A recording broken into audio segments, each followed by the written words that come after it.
आज mother's day पे कार्यक्रम किया गया, जिसमें जितने भी माता अभिभावका हैं स्कूल में उन सबको बुलाया गया और उनके अलग अलग कंपटीशंस भी करवाए गए।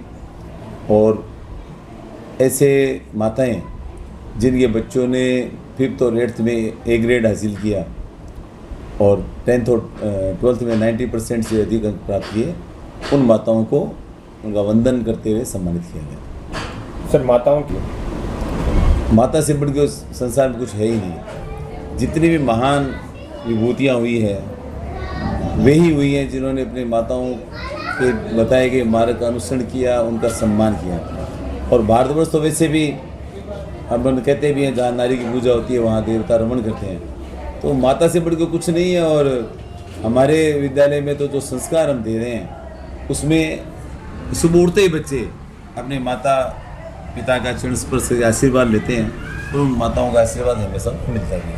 जो माताएं अपनी संतान को जन्म देती है और उसके लिए सब दुख दर्द भूल करके उनके सपनों को पूरा करने में दिन रात जुट जाती है, तो प्रत्येक संतान का कर्तव्य है कि जिन माताओं ने उनके लिए इतना त्याग किया है उन माताओं को अपनी सफलता से ऐसी खुशियाँ दे जिससे उसकी माता स्वतः ही भावुक होकर कह सके कि धन्य ऐसा बेटा या बेटी जिनको जन्म दे करके आज मेरा जीवन धन्य हुआ। ये एक पुत्र और पुत्री के लिए सबसे बड़ा धर्म मानता हूँ। संस्कारों की कमी, जहाँ संस्कार नहीं है वहाँ ऐसा होता है। और इसीलिए आदर्श ने इस बार 6th से 10th के लिए एक अलग प्रकल्प भी स्टार्ट किया, संस्कारम। यानी एजुकेशन का दोष भी है इसमें, थोड़ा दोष है। एजुकेशन जो है वो नौकरी की तरफ बच्चों को ले जा रही है और बच्चे मशीन बनते जा रहे हैं। तो आदर्श तो ये प्रयास भी करता है कि बच्चों को मशीनीकरण उनका न हो और वो भारतीय संस्कृति को पूरी तरह से जाने।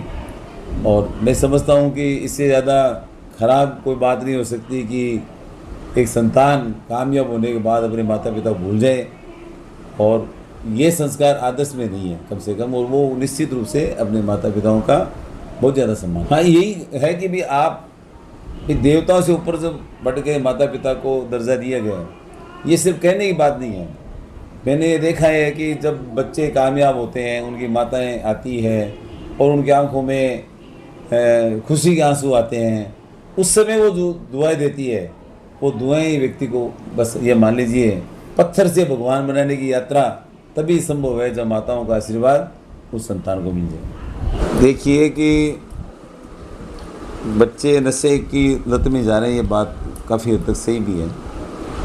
इसमें दोष पेरेंट्स का भी है कि पेरेंट्स उन पे वाच करनी उनका कर्तव्य होता है।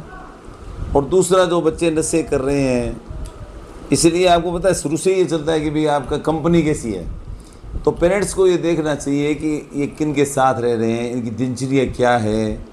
एक जैसे बच्चों को मोबाइल दिला देते हैं, आम अभिभावकों की समस्या ये कि मोबाइल देते हैं कि भाई बच्चे ऑनलाइन पढ़ रहे हैं। ऑनलाइन एजुकेशन के नाम पे बच्चे सबसे ज़्यादा बिगड़ रहे हैं और उस स्ट्रेस के कारण से वो फिर परफॉर्म कर नहीं पाते, फिर वो एक चंगुल में फंस जाते हैं और नशा करते हैं। लेकिन ये मैं कह सकता हूँ कि इससे बुरी स्थिति कुछ है नहीं। और जो बच्चे इस तरह की गतिविधियों में, खासतौर से जो सीकर कोटा बच्चे पढ़ रहे हैं, उनमें ये आदत ज़्यादा है, अपने शहर में थोड़ी कम है अभी भी, तो ऐसे बच्चे अपने जीवन को बर्बाद कर रहे हैं। वो अपने माता पिता को देखें, उनके सपनों को देखें, किस कठिनाई से वो पढ़ा रहे हैं, इन सब बातों को देख करके इस बुराई से एकदम से निजात पा लें तो उनके लिए श्रेष्ठ होगा, वरना बर्बादी है।